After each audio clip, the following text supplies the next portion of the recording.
You shot a beautiful wild ram for the wall.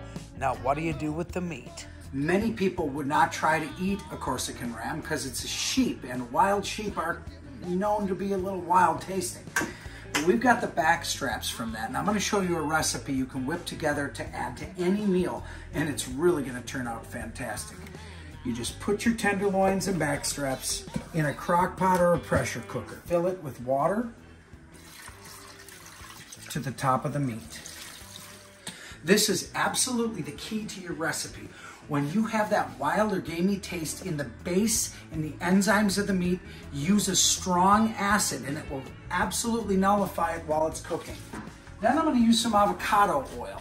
What that's going to do is allow the meat to absorb the oil and get a slippery texture like a pulled pork. Because we're trying to combat a wild flavor, I'm going to use as many recipe tools as I can. Onions are one. Garlic is another. Be healthy with all of these. Every flavor you add is going to take away from that wild or gamey taste. Now pick your favorite provider flavor. We're in Texas. I'm using Sonora. Add a healthy dose to the crock pot. I'm going to finish this off with pineapple. Again, that acid in the pineapple and a little bit of sweetness is going to infuse into the meat. That's what it should look like before you start.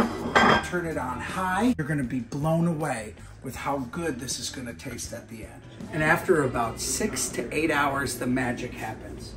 Your tenderloins and backstrap become fork tender. Look at that. So you just want to break it into little pieces, garnish it with the pineapple, and it's ready to serve. And just like that, what you hunted in the morning can become part of your Thanksgiving feast.